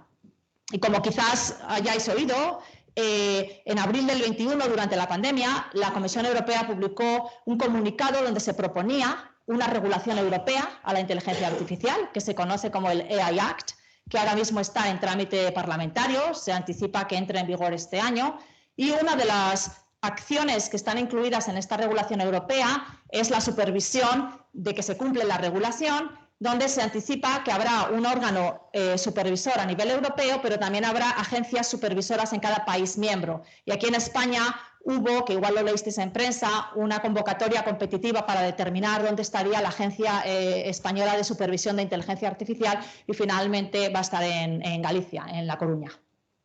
Desde mi perspectiva, cualquier desarrollo, cualquier uso, cualquier investigación en inteligencia artificial debería considerar estas 5 dimensiones. La dimensión tecnológica, obviamente estamos hablando a fin de cuentas de una disciplina tecnológica, la dimensión legal y regulatoria, la dimensión ética, la dimensión social, incluyendo la necesaria inversión en educación, y la dimensión laboral y económica. No tengo tiempo de explicarlas todas con detalle, pero quería simplemente dar unas pinceladas de un par de ellas. Desde el punto de vista económico es indiscutible, no hay ningún analista que no prediga que la inteligencia artificial va a tener un impacto inmenso económico y va a generar riqueza. Otra cosa es que esa riqueza esté distribuida de manera homogénea, ¿no? Pero riqueza está generando, ¿no? Y va a generar. Y en este contexto, como europeos, uno de los grandes retos que tenemos es que Europa no lidera la inteligencia artificial. Es que esta cuarta revolución industrial, de la que he estado hablando, no está siendo liderada por Europa. Es que todos estos sistemas de inteligencia artificial, todos los ejemplos que he dado, ninguno es un ejemplo europeo. Hay un gran liderazgo ahora mismo en inteligencia artificial por parte de Norteamérica y por parte de China. Y Europa se ha quedado muy relegada. Y esto es altamente no deseable como europeos, porque estamos hablando de una disciplina absolutamente estratégica, una disciplina que está transformando la sociedad, y esa transformación no la estamos diseñando los europeos, ni la estamos decidiendo los europeos. La estamos usando, pero no la estamos inventando. Para intentar combatir esta situación, los científicos europeos nos movilizamos en 2018 y creamos ELIS, esto me lo voy a saltar, que significa The European Laboratory for Learning and Intelligence Systems, y que tiene como objetivo contribuir a la soberanía tecnológica europea en investigación en inteligencia artificial, para evitar la fuga de talento. se está produciendo y se lleva produciendo durante bastantes años una masiva fuga de talento investigador excelente europeo fuera de Europa. Y yo creo que la gota que colmó el vaso fue cuando en 2018 los ganadores del premio Turing, que es el equivalente al premio Nobel, no hay premio Nobel en informática, pero se llama el premio Turing. Turing, de hecho, es el padre de la inteligencia artificial. Los ganadores del premio Turing en el 2018 fueron Jean LeCun, Geoff Hinton y Joshua Bengio, 3 científicos de origen europeo, que ninguno de ellos está en Europa ahora mismo y que son los padres del aprendizaje profundo y de las redes neuronales profundas. Es decir, la revolución de la inteligencia artificial sí tiene un origen europeo y sus inventores son europeos, pero ninguno está en Europa, los 3 están en Norteamérica. Y esto es algo que como europeos debería entristecernos, ¿no? Con ELIS lo que queremos es conseguir atraer y retener las mejores mentes y también crear una red, porque entendemos que esas mejores mentes va a haber diferentes regiones que van a hacer esfuerzos para atraerlas y retenerlas, y crear una red que tenga la masa crítica suficiente como para ser relevantes a nivel mundial. En ELIS estamos haciendo muchas acciones, yo soy cofundadora y vicepresidenta de ELIS, pero quizás una de las más interesantes es que estamos creando unidades ELIS, que son grupos excelentes de investigación, que se comprometen a crear un entorno que sea lo suficientemente atractivo como para atraer y retener el talento, y que también se comprometen a contribuir, ¿no?, con la misión y la visión de ELIS. Y ahora mismo hay 39 unidades ELIS en 14 países europeos de Israel, y una de estas unidades es la unidad ELIS de Alicante que creamos hace un par de años. La unidad ELIS de Alicante es especial porque es la única unidad que ha sido creada desde cero, es una fundación de investigación en inteligencia artificial, y además es especial porque tiene una temática clara, que es inteligencia artificial ética, responsable y para el bien social. Y es la única unidad en toda la red que está dedicada a esta temática. Desde el punto de vista laboral, cualquier revolución industrial ha conllevado una profunda transformación del mercado laboral. Eso siempre ha sucedido y está sucediendo con esta revolución. Hay muchos trabajos que existían cuando mi abuela era pequeña que hoy no existen. Por ejemplo, telefonista, como la foto esta, o sereno, lamparero, despertador humano. Antes había un humano que despertaba, ¿no?, a las personas. Todas esas profesiones no existen. Pero también hay muchas profesiones hoy que no existían hace 20 años. Por ejemplo, todas las relacionadas con smartphones porque no había smartphones. Todas las relacionadas con las redes sociales porque no había redes sociales. Todas las relacionadas con la nube porque no había nube. O incluso uno de los trabajos más recientes ahora que tiene mucha demanda se conoce AI Prompt Engineer, y son los humanos que le dicen a los sistemas generativos de inteligencia artificial qué es lo que tienen que generar. Es decir, personas que le dicen a ChatGPT lo que tiene que generar, o que le dicen a DALL-E o a Stable Diffusion qué tipo de imagen tiene que generar, porque no es trivial saberle preguntar a la inteligencia artificial para que te genere lo que tú quieres, ¿no? Y entonces hay un nuevo trabajo que es ser un humano que le está pidiendo cosas, ¿no?, a la inteligencia artificial. Sin duda va a haber una gran generación de puestos de trabajo, y sin duda estos trabajos van a estar relacionados con la tecnología ampliamente hablando y específicamente con la inteligencia artificial. Y una de las preguntas que deberíamos hacernos como sociedad y como institución es si nos estamos preparando para esta gran transformación. Porque sabemos que va a haber muchos nuevos puestos de trabajo, pero también sabemos que va a haber muchos trabajos que se van a ver desplazados. ¿Y qué van a hacer todas esas personas cuyos trabajos se ven desplazados? ¿Estamos invirtiendo en formación a los profesionales? Yo creo que no, y creo que deberíamos. Otra dimensión que quería destacar, porque es quizás menos conocida de la inteligencia artificial, es la dimensión social. Y está muy relacionada con mi primer mensaje. En mi primer mensaje he dicho que sin la inteligencia artificial no vamos a poder abordar los grandes retos del siglo XXI. Y es porque la inteligencia artificial tiene una vertiente y una potencialidad inmensa para tener impacto social positivo. En este contexto, a nivel mundial, quizás una de las relaciones más claras es con relación a los Objetivos de Desarrollo Sostenible. Cuando en 2015 los Objetivos del Milenio llegaban a su fin, el secretario general de Naciones Unidas hizo un llamamiento a lo que llamaron una revolución de los datos. Se dieron cuenta de que los datos y la inteligencia artificial podían jugar un papel muy importante para tener impacto social positivo. Y de hecho encargaron un informe que se llama The Data Revolution Report, A World That Counts, a un conjunto de expertos, incluyendo el profesor Sandy Penland, mi director de tesis, donde se esbozaba una visión de cómo la inteligencia artificial y los datos nos podían ayudar en el contexto de esos nuevos objetivos que se estaban definiendo y que fueron los 17 Objetivos de Desarrollo Sostenible. De manera que hay un movimiento mundial al que pertenecemos, desde ELIS Alicante, de cómo los datos y la inteligencia artificial nos pueden ayudar a conseguir los 17 Objetivos de Desarrollo Sostenible. Cómo nos pueden ayudar a medir mejor, cómo nos pueden ayudar a acelerar la consecución, cómo nos pueden ayudar a mitigar barreras que nos estén impidiendo conseguirlos, etc. Y si os interesa, en la página de web de ELIS Alicante hay un artículo sobre este tema. Algunas áreas claras de impacto en las que he trabajado, por ejemplo, personalmente, en el tema de la gestión de crisis, crisis relacionadas con desastres naturales o crisis humanitarias, para poder de manera muy rápida determinar cuántas personas se han visto afectadas, dónde están las personas, si hay migraciones como consecuencia de las crisis, incluyendo, por ejemplo, migraciones como consecuencia del cambio climático. Otra área de mucho potencial es la inclusión financiera y el desarrollo económico. Lo he dicho al principio, no podemos tener ciudades inteligentes y ni transporte inteligente sin inteligencia artificial, con lo cual es absolutamente necesaria en estos contextos.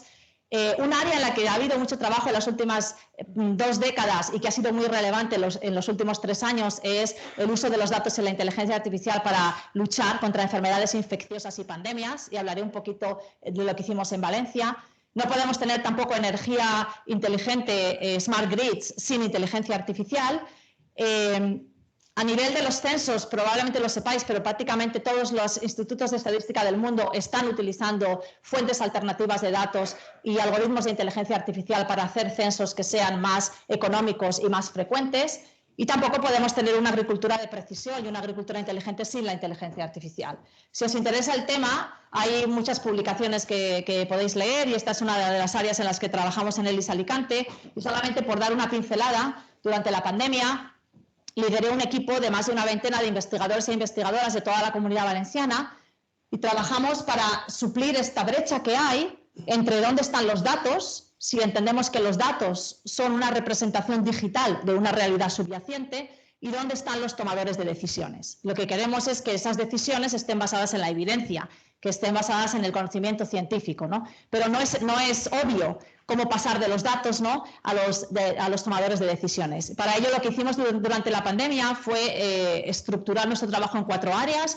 Modelamos la movilidad humana, desarrollamos modelos epidemiológicos computacionales de inteligencia artificial que predecían la curva pandémica y el número de casos bajo distintas posibles medidas de confinamiento, modelos predictivos de ocupación hospitalaria y una gran encuesta ciudadana, que no sé, igual alguno de vosotros la contestó, que se llama COVID-19 Impact Survey, y tiene más de 720.000 respuestas y es una de las más grandes del mundo. Este trabajo ha sido pionero a nivel mundial. Pudimos ayudar para tomar mejores decisiones, para contribuir a salvar vidas, y también nuestros modelos resultaron los ganadores mundiales de una competición que se llama The XPRIZE Pandemic Response Challenge, siendo la primera vez que un equipo español ganaba una competición de la Fundación XPRIZE. Y para terminar, quería dar unas pinceladas sobre los retos éticos. Por una parte, sabemos que necesitamos inteligencia artificial, pero por otra parte, no está garantizado en absoluto que el impacto de la inteligencia artificial vaya a ser positivo. Y por eso tenemos que abordar las limitaciones que tiene, ¿no?, y los retos que nos presenta. Y estos son algunos de los más importantes. En primer lugar, la violación computacional de la privacidad. Lo he mencionado un poquito en el contexto de los modelos generativos y cómo se utilizan datos sin pedir permiso, ¿no? Pero con modelos de inteligencia artificial podemos inferir atributos muy personales de las personas, su orientación sexual, su estado civil, su religión, obviamente su sexo, etcétera, a partir de datos no personales. Por ejemplo, solamente mirando el patrón de lo que le das like o no le des like en una red social, se puede inferir mucha información sobre una persona, ¿no? Y esto es algo que tenemos que evidentemente que controlar. En segundo lugar, tenemos el reto de la discriminación algorítmica y los sesgos. He comentado que cada vez más algoritmos van a decidir si nos dan un trabajo, si nos determinan un tratamiento, una enfermedad, no, etcétera. La pregunta quizás es, ¿y por qué usar algoritmos si los humanos llevamos tomando estas decisiones desde que existimos? La respuesta es porque es obvio que los humanos no somos perfectos. Los humanos tenemos unos 200 sesgos cognitivos. Los humanos tenemos amigos y enemigos. Somos susceptibles a la corrupción. Tenemos hambre, tenemos sueño, nos cansamos. Es obvio que nuestras decisiones no son perfectas. La idea y el ideal es decir, bueno, si los datos son un reflejo de la realidad y los algoritmos se han entrenado con esos datos. Dado que los algoritmos no tienen sueño, ni hambre, ni amigos, ni enemigos, ni son susceptibles a la corrupción, en teoría, las decisiones que estos algoritmos podrían darnos deberían ser mejores, ¿no?, que las decisiones de los humanos. Esa es la aspiración. Pero lo que estamos encontrando es que los algoritmos sí que tienen sesgos. Sesgos que pueden venir de los propios datos, porque los datos estén sesgados, porque la sociedad tiene patrones de discriminación, pero también sesgos porque los algoritmos estén mal hechos o porque se utilicen mal. Entonces hay un área entera que es el área de la justicia algorítmica y es un área que estamos trabajando en el IS Alicante. Otro gran reto es el reto de la opacidad. Estos sistemas son extremadamente complejos. Por daros una cifra, ¿alguien sabe cuántos parámetros tiene GPT-3, que es el modelo de lenguaje de ChatGPT? Así, a ojo de buen cubero, ¿alguien se atreve a decir una cifra? ¿Cuántos parámetros tiene? ¿1000, 10.000, 1 millón, 20.000? 175.000 millones. No hay quien entienda un modelo con 175.000 millones de parámetros. Pero necesitamos entender cómo funcionan, porque si a mí la mejor red neuronal del mundo me dice que tengo cáncer, pero no me dice por qué, pues no sé si me lo voy a creer, ¿no? Necesitamos poder explicarlo. Entonces hay un área entera, que es el área que se conoce como inteligencia artificial explicable, y es otra área en la que trabajamos en el IS Alicante. Otra línea en la que estamos trabajando, que es menos conocida, es la manipulación subliminal del comportamiento humano. Todos y todas los que estamos aquí vemos nuestro comportamiento manipulado cada día por algoritmos de inteligencia artificial, que intentan captar nuestra atención, que hacen que cliquemos aquí o allá, que quieren que sigamos utilizando la aplicación para monetizar nuestros datos y nuestro tiempo, ¿no? Entonces, tenemos que crear protecciones ante esa manipulación. Y esa manipulación solo va a aumentar, porque imaginad el poder que tiene un chatbot como ChatGPT, con el que hablamos y nos contesta como un humano. Imaginad el poder que puede tener para manipularnos. Otro gran reto es el reto de la falta de veracidad. Os lo he dicho con los modelos generativos. Ya no sabemos si lo que leemos y lo que vemos, salvo lo que vemos en el mundo físico delante de nosotros, es real o no. Si se corresponde con una realidad subyacente o no. Entonces hay un área entera de cómo usar la inteligencia artificial para poder determinar lo que es veraz y lo que no es veraz. No lo he comentado, pero esto es un gran reto, y es que estos modelos tienen una inmensa huella de carbono. Entrenar una única red neuronal de este tamaño, como GPT-3, consume más energía que el consumo energético de muchos países del mundo. Y esto es algo que no podemos obviar. Usar ChatGPT cada vez que le preguntamos algo tiene un gran consumo energético, porque correr la red para contestar también tiene un gran consumo energético. Hay una línea entera que se conoce como inteligencia artificial verde, que es cómo conseguir que estos grandes sistemas no tengan tanto consumo energético, cómo hacerlos más pequeños y más eficientes. Otro gran reto es la falta de diversidad. Falta de diversidad en la disciplina. Expertas en inteligencia artificial ahora mismo, técnicamente probablemente haya menos de un 12%. Pero también falta de diversidad en los algoritmos. Los algoritmos tienden a encasillarnos en ciertos estereotipos. Si vemos películas de terror, ya solo nos recomiendan películas de terror, ¿no? Si leemos noticias de una cierta orientación política, ya solo vemos noticias de esa orientación política. Esto lo que genera son lo que se conoce como cámaras de resonancia y filtros burbuja, que en parte se piensa que están contribuyendo a la polarización de la sociedad. Además, tenemos una situación de asimetría. Lo he hablado en el contexto de la polarización geográfica con Norteamérica y China, en cuanto al liderazgo, pero hay otra gran asimetría, y es que datos muy valiosos para poder tener impacto social positivo no son datos públicos, son datos privados, fundamentalmente de las grandes empresas tecnológicas. Entonces, muy poca gente puede realizar este potencial que tiene la inteligencia artificial por esta asimetría. Y finalmente, la inteligencia artificial no es perfecta y es engañable. Es decir, tú puedes completamente engañarla. Si hay un sistema que detecta caras y yo no quiero que me reconozca el sistema, pues me pongo unas gafas de una manera, o me pongo un puntito, o me pongo una camiseta. Hay algo que consigue engañar a la inteligencia artificial y entonces ya soy invisible, ¿no?, para ese algoritmo. Esto se conoce como inteligencia artificial adversarial y es otra gran línea de investigación, que es cómo engañar a los sistemas de inteligencia artificial. Y obviamente los sistemas de inteligencia artificial intentan no ser engañados y entonces es una carrera. En ELIS Alicante también trabajamos en estos temas, y para recordar un poco los principios que como sociedad creo que deberíamos exigir a los sistemas de inteligencia artificial, me gusta utilizar este acrónimo en inglés que se conoce como FATEN. Y creo que todos y todas los que estamos aquí deberíamos demandar como sociedad, debería haber un movimiento social que acompañe al desarrollo tecnológico y que exija el tipo de tecnología que queremos. Y yo creo que la tecnología que queremos o que deberíamos querer debería cumplir estos principios. En primer lugar, la F es de fair, es decir, justa. Deberíamos tener garantías de no discriminación. En segundo lugar, la A es de autonomía, es decir, debería preservar el principio de la autonomía, debería no manipularnos. La A también es de accountability, es decir, debería haber una clara atribución de responsabilidad de las consecuencias del uso de esos sistemas. Y la A también es de aumento de la inteligencia. La visión debería ser de aumentarnos a nosotros, no de sustituirnos, de cómo la inteligencia artificial me puede a mí realizar mi potencial, no de cómo me puede eliminar, ¿no? O sustituir y no sé qué hacer con mi vida.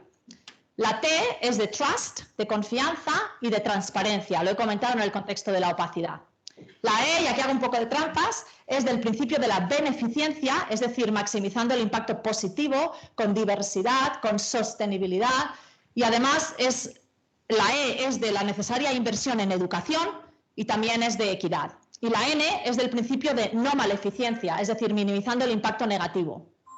Confiabilidad, seguridad, reproducibilidad y preservando siempre la privacidad. Y concluyo con esta charla, con esta cita de Stephen Hawking, que bueno, no dijo mucho, pero a mí me inspiró. Él dijo, la inteligencia artificial seguramente va a ser lo mejor o lo peor que le pase a la humanidad. Y os invito a que os unáis a nuestra causa, que es conseguir que sea lo mejor que nos ha pasado. Muchas gracias.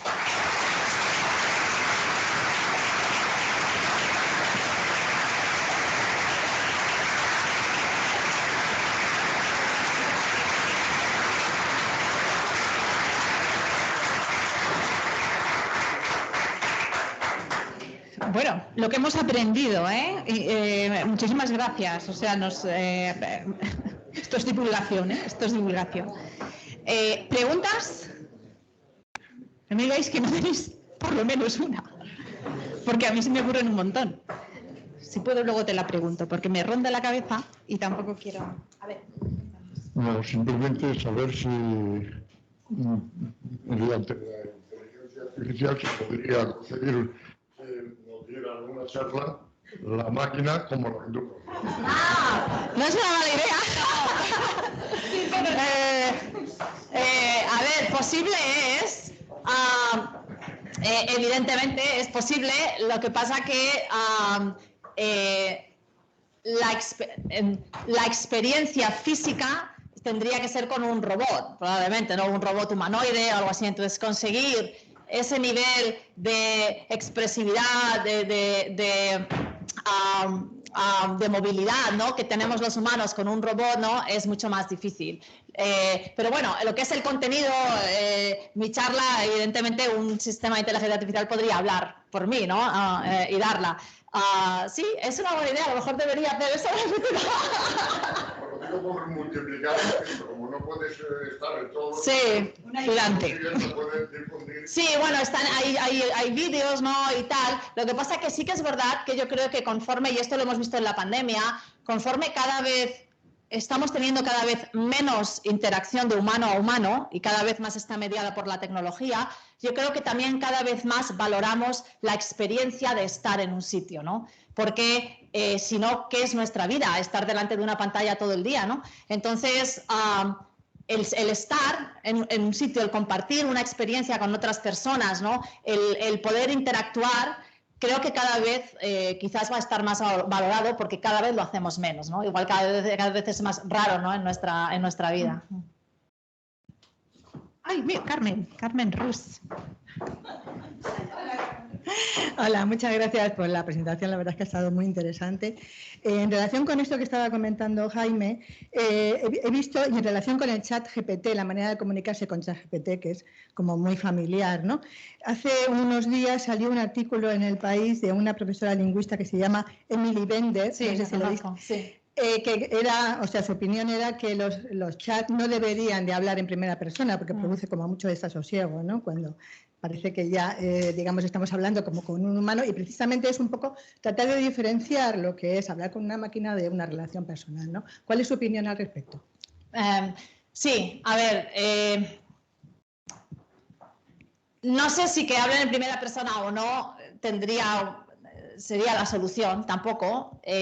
Los humanos tendemos a antropomorfizar la tecnología, pero también la no tecnología. Es decir, si vemos a un niño pequeño jugar con un peluche, hace que el peluche sea como un humano, ¿no? Es algo que hacemos naturalmente, y con la tecnología lo hemos hecho siempre y lo hacemos. Entonces,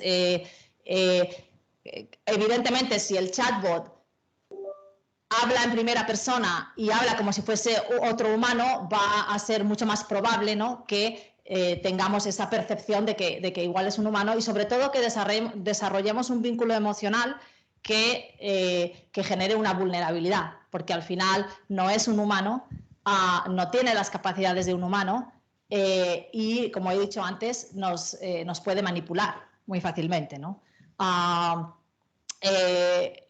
Hay mucha controversia ahora con respecto a si las empresas que han creado estos grandes modelos de lenguaje, si no deberían haberlos publicado abiertamente, tan rápidamente y tan felizmente, ¿no?, a la sociedad, porque, bueno, no sé si interaccionasteis con estos sistemas antes de que agregasen un montón de filtros. Eran racistas, sexistas, nazis, o sea, todo lo que te puedes imaginar. Han agregado muchos filtros manuales para que no tengan estos comportamientos, pero realmente con 175.000 millones de parámetros no entendemos realmente lo que hacen, ¿no?, o lo que pueden llegar a hacer. Y además, aunque ChatGPT tenga estos filtros, hay grandes modelos de lenguaje ahora mismo disponibles que no tienen estos filtros y que cualquiera puede utilizar, y que se pueden utilizar con fines perversos facilísimamente, desde penetrar en sistemas de ordenadores, o sea, a nivel de ciberseguridad, a manipular a las personas, a generar contenidos, ¿no?, falsos, pero en cantidades ingentes. Entonces, ahora hay muchísimo debate sobre si no deberíamos haber publicado todo esto, porque ya es como cuando se dice en inglés the genie is out of the, o sea, el genio ha salido de la lámpara y ahora quién mete el genio, ¿no?, dentro de la lámpara. Entonces, es muy difícil. Yo, de hecho, acabo de terminar una tribuna para un periódico donde hablo un poco sobre este tema, pero desde la perspectiva del impacto que va a tener en nuestras propias capacidades humanas. Los humanos sabemos que somos vagos por naturaleza, y si algo va a hacer las cosas por nosotros, dejaremos que las haga. ¿Qué pasa si dejamos de saber escribir? ¿Qué pasa si dejamos de leer? De hecho, ya estamos empezando a dejar de leer. Si miramos a los adolescentes, no leen. ¿Qué impacto tiene eso en el Homo sapiens? Sabemos que el lenguaje es uno de los elementos distintivos del Homo sapiens. Sabemos que nuestra supervivencia como especie ha sido gracias a nuestras inteligencias social y emocional y nuestra capacidad de comunicación. ¿Qué pasa si perdemos eso? ¿A qué especie estamos evolucionando, ¿no? Y es esa la especie a la que queremos evolucionar. Entonces, ahora mismo tenemos más preguntas que respuestas, pero yo tengo mucha preocupación, y fruto de esa preocupación ha sido el crear ELIS Alicante, viendo que si no había investigación independiente, libre de intereses económicos sobre estos temas, esa investigación no iba a suceder. Y viendo que no estamos movilizándonos como sociedad. Creo que como sociedad nos tendríamos que movilizar. Si miramos históricamente, muchas revoluciones tecnológicas han venido acompañadas de una revolución social en respuesta a esa revolución tecnológica. ¿Qué revolución social hay ahora en respuesta a la cuarta revolución industrial? No la veo. Creo que estamos siendo demasiado pasivos como sociedad. Y eso, en parte, ELIS Alicante también es fruto de, ha sido creado, bueno, tiene financiación pública de la Generalitat Valenciana, pero también ha sido creado por la sociedad civil, ¿no?, en un movimiento grassroots, pudiésemos decir. Y creo que es importante que nos empoderemos como sociedad y que decidamos qué es lo que queremos. Para empoderarte tienes que conocer. Y por eso doy este tipo de charlas, porque creo que como sociedad tampoco sabemos de estos temas. Y es muy difícil, sin saber, poder tomar una decisión informada, ¿no? Pero creo que tenemos que tomar una decisión informada como sociedad. Creo que estamos siendo demasiado laxos y demasiado poco conocedores del impacto que muchas disciplinas, y en particular la inteligencia artificial, están teniendo y van a tener en nuestra sociedad, y sobre todo en los niños, ¿no? Y en los adolescentes, que son las generaciones futuras. Buenos días, Nuria. Encantada de la charla y las preguntas y respuestas.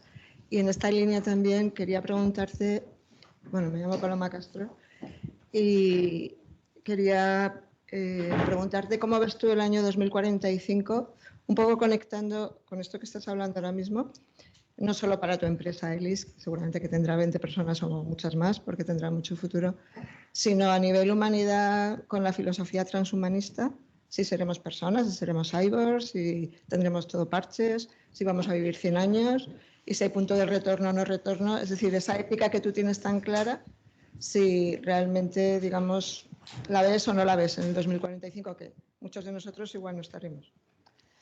Bueno, realmente yo no sé dónde estaremos en el 2045, pero lo que sí que me gustaría es que estemos donde nos gustaría estar.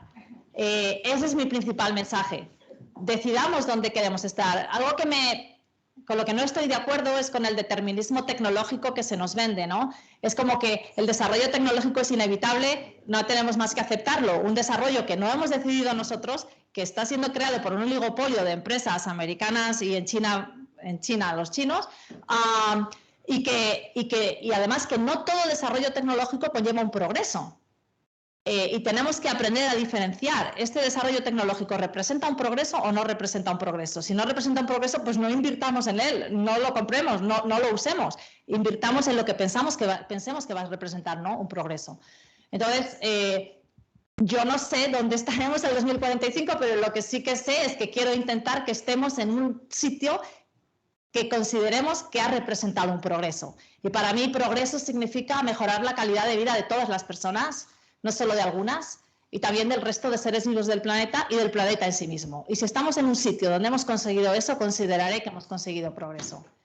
Ahora mismo hay muchos posibles caminos. El movimiento transhumanista y el movimiento poshumanista yo lo conozco desde que estaba en MIT en los 90, era muy popular en aquel entonces y ahora se ha hecho muy popular en Silicon Valley porque pues los billonarios de Silicon Valley, su obsesión ahora es no morir, porque son tan buenos, que sería una pérdida para el planeta que muriese, ¿no? Entonces ahí las máximas inversiones y la máxima obsesión es en la longevidad y en la eternidad, ¿no? Es una visión bastante egocéntrica, ¿no? Pero bueno, es donde están invirtiendo mucho. ¿Realmente eso mejora la vida del resto de personas del planeta? Pues a corto plazo probablemente no, ¿no? Entonces sí, no sé, a mí lo que me gustaría es que donde estemos en el 2045 sea donde hayamos decidido estar, no sea que alguien lo ha decidido por nosotros. Hola, quería preguntarte cómo evitar que no se vayan los grandes talentos de este país. ¿No se vaya el talento? Sí, sí. Pues esa es una muy buena pregunta y también por eso hemos creado Elis Alicante. Yo te puedo hablar del contexto de la inteligencia artificial. En la inteligencia artificial hay una grandísima escasez de talento y hay una grandísima demanda. El equivalente ahora mismo, una persona senior de inteligencia artificial que tiene conocimientos de inteligencia artificial tiene el salario que decide. O sea, el contrato de trabajo no tiene salario y tú escribes el salario que tú quieres. Ese es con lo que estamos compitiendo en el contexto de lo que ofrecen las grandes empresas tecnológicas. Entonces, es muy difícil competir con eso exclusivamente en el contexto salarial. Entonces, la visión que tenemos desde Elis Europa es tenemos que ofrecer salarios que sean competitivos. Los salarios aquí en España son irrisorios en el contexto de la inteligencia artificial, especialmente en investigación. Un investigador aquí en inteligencia artificial gana probablemente, yo qué sé, 5 o 10 veces menos que un becario de carrera en una empresa tecnológica haciendo cosas de inteligencia artificial, ¿no? Entonces tenemos la barrera salarial, pero también es verdad que el salario no lo es todo, porque como ha comentado Yolanda, Europa tiene una calidad de vida que ofrecer que no se tiene en muchos otros lugares. Tenemos una seguridad, tenemos una calidad en nuestras infraestructuras, ¿no? Tenemos unos buenos sistemas médicos, tenemos buenas comida, ¿no? que podemos capitalizar.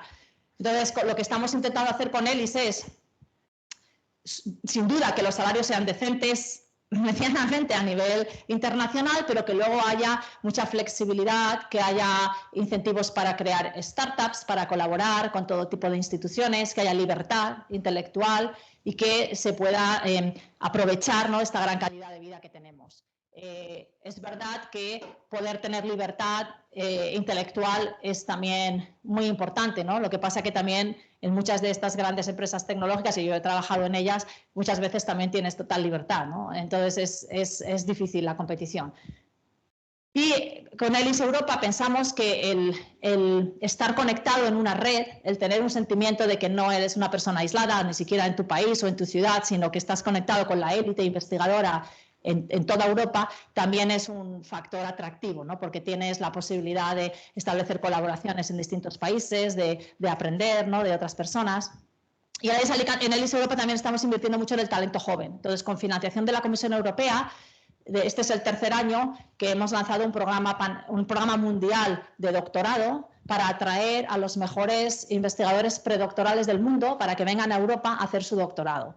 Está ahora la tercera edición en fase de revisión de las candidaturas, pero ha habido más de 1.900 candidaturas de, creo que son 90 países, 100 y pico nacionalidades, 25% de chicas, que es muy alto para la media, y probablemente solamente se seleccionen unas 60 o 70 de estas personas, o sea, es muy competitivo.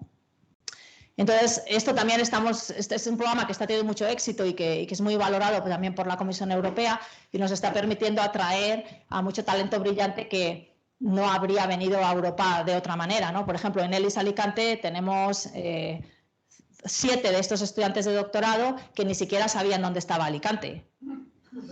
Yo no sé si sabían ni siquiera dónde estaba España, algunos de ellos. Entonces, nos está permitiendo posicionar, en el caso de Alicante, ¿no? y España, un poco en la Champions League, ¿no? y abrir las posibilidades a muchos estudiantes que pensaban que irse a Estados Unidos era la única opción para hacer investigación de primer nivel, ¿no? Entonces, yo creo que, desde luego, en ELIS lo tenemos clarísimo, el activo más valioso que tiene cualquier sociedad es su talento.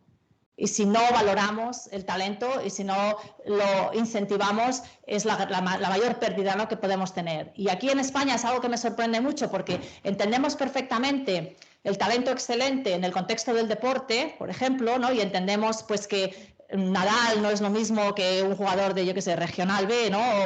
o Messi no es lo mismo que otro jugador, pero no lo entendemos en el contexto intelectual, cuando es lo mismo. Y eso es algo que yo nunca lo he entendido. Digo, ¿por qué sí que entendemos que la excelencia tiene que tener unas ciertas características, ¿no? y un cierto entorno en contextos de deporte, pero no en el ámbito científico, ¿no? o en el ámbito intelectual, cuando la situación es la misma? Es un talento muy escaso, es un talento que hay que mimar y que hay que crear el entorno que permita que pueda florecer. Y ahora mismo lo tenemos. Y luego otro grandísimo problema que tenemos en España es que toda la investigación es en un entorno público y la burocracia del sistema público es horrorosa.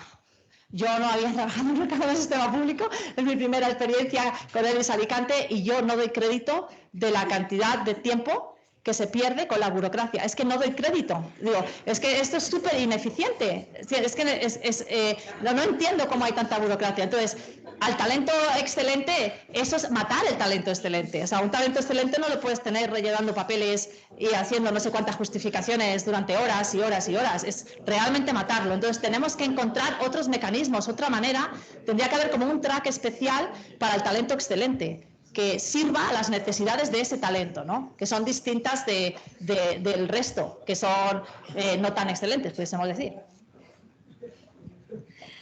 No, es que ves que han asentido casi todos, ¿no? O sea, están todos de acuerdo, sí, sabemos de burocracia nosotros. Bueno, pues menos mal, ya veis que es más un debate ético ya que tecnológico, ¿verdad? Y menos mal que tenemos a Nuria de nuestra parte. Así que, de parte de toda la meteorología, te vamos a obsequiar con un regalito. Diana, ¿quieres dárselo tú? En agradecimiento, porque esta charla... Gracias. Bueno, ha sido, creo que, de parte de todos, un poco tenerte, escucharte. No, perdona que he tenido que ausentarme y lo siento muchísimo porque la conferencia creo que ha sido una joya. Por la divulgación, la cantidad de cosas que nos has dado así un par de tortazos en la mente para que se nos caigan algunos temas y porque, bueno, pues esto es una revolución que está... Y la verdad que lo que tú has dicho es a ver si conseguimos que esta inteligencia artificial sea para bien de todos.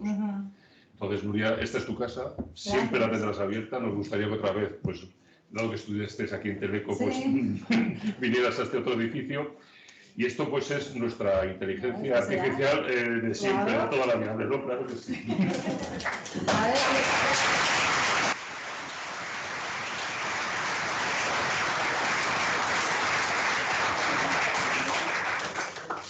Bueno, voy a romper el papel, me da pena. No pone nada.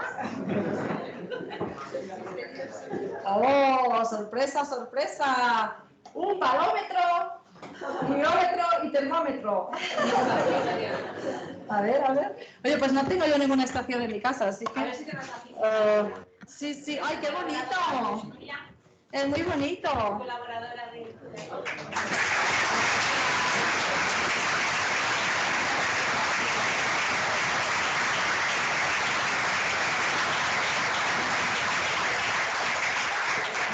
Que lo recuerdes. 24 grados. 39% de humedad. Gracias, muchas gracias.